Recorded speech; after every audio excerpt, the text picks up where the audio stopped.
যে অমুককে দেখলাম, তমুককে দেখলাম, তমুককে দেখলাম, এবার অমুককে দেখুন। যাদের কথা বলে অমুককে দেখুন, প্রিয় সহকর্মীবৃন্দ, তাদেরকে তো দেশের মানুষ 1971 সালেই দেখেছে। প্রিয় ভাই বোনেরা, কিছু কিছু মানুষ বা কোনো কোনো গোষ্ঠী ইদানিং বলতে শুনেছি, বা বিভিন্ন জায়গায় কেউ কেউ সোশ্যাল মিডিয়ায় বলে যে অমুককে দেখলাম, তমুককে দেখলাম, তমুককে দেখলাম, এবার অমুককে দেখুন। যাদের কথা বলে অমুককে দেখুন, প্রিয় সহকর্মীবৃন্দ, তাদেরকে তো দেশের মানুষ 1971 সালেই দেখেছে।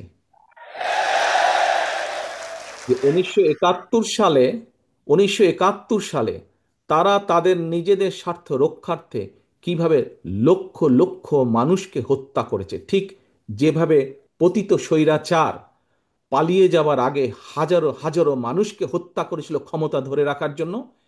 এই যাদেরকে কেউ কেউ বলে যে একবার দেখুন না এদেরকে, তাদেরকে দেশের মানুষ 71 সালেই দেখেছে নিজেদের রাজনৈতিক স্বার্থ রক্ষার্থে লক্ষ লক্ষ মানুষকে শুধু হত্যাই করেনি, তাদের সহকর্মীরা কিভাবে মা বোনদের ইজ্জত পর্যন্ত লুট করেছিল। এই কথাটি আমাদেরকে মনে রাখতে হবে। এখন প্রিয় ভাই বোনেরা, কথা অনেক হয়েছে, কথা অনেক হয়েছে। আমাদের লক্ষ্য একটাই, আমাদের উদ্দেশ্য একটাই। কি? দেশকে আমাদের গড়তে হবে।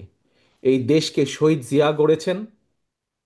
দেশ স্বাধীনের পরে যখন এই দেশে দুর্ভিক্ষ হয়েছে, শহীদ জিয়া যখন দেশ পরিচালনার দায়িত্ব পেয়েছিলেন, এই দুর্ভিক্ষ কবলিত দেশকে উনি খাদ্য রফতানির দেশে পরিণত করেছিলেন। ঠিক একইভাবে পরবর্তীতে 90 স্বৈরাচারের পরে এই দেশকে আবারও দেশনেত্রী খালেদা জিয়া গড়েছিলেন।